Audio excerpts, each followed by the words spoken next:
So let's talk about the most relaxing topic, which is politics. There's been no volatility, as I jokingly say. And we love volatility as a firm. We love uncertainty. This VUCA concept is really what we were born for. And we've always been excited, but we're really excited about a lot of the who knows what's going to happen.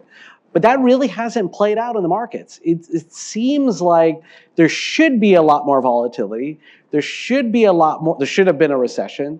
With the interest rates where they are, there should have been stagflation. But we're not seeing any of these things that are expected from all the pundits online. And most people here and investors know that I don't watch TV. I don't watch the news, other than my kids' Netflix, and I got to monitor whatever it is they're watching. But I read the newspaper, and slows down, I think, the thinking to be able to make more rational decisions. And what are you guys seeing in the marketplace? Like, why is the market the way that it is?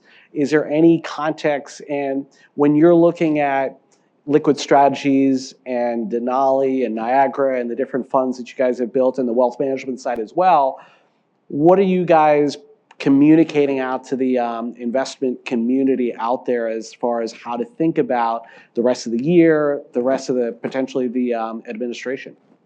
So I'll throw a couple things out first. First of all, at Bison, our chief investment officer, Justin Bowler, if he was sitting here next to us, his words would, we don't try to predict what the market's going to do. We try to prepare for what it's going to do. And I think that's probably the best mantra, that it stands the test of time. So I think you just don't know. Now, as it relates to specific things, people say, well, what do you think? Why? As JP was saying, why is what's happening?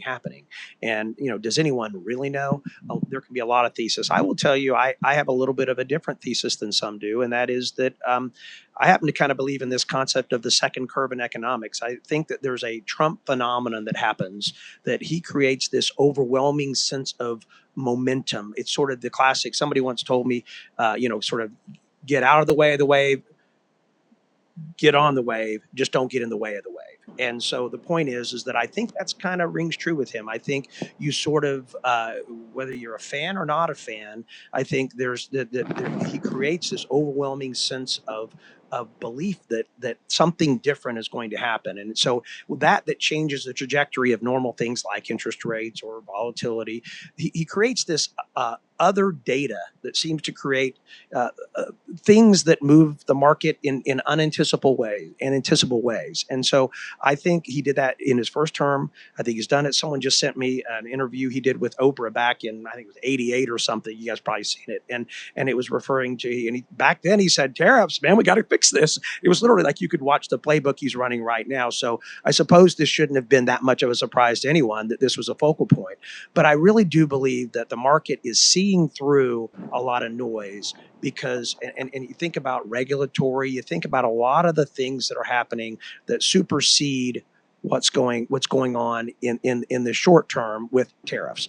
And so I just think right now there is likely to be some long-term impacts to a lot of the things going on, but I'll be darned if I exactly know when and how. So I think right now trying to play naysayer and trying to sort of get in the way of the wave in that example is probably not the best advice. So I think right now it's prepare and give yourself optionality to it. I think that's what's beautiful about the strategies we've discussed with you. They're not relying on they're not relying on AI. They're not relying on tariffs. They're not relying on interest rates. It's something that's relying on what I consider to be more of that structural alpha, other things. So.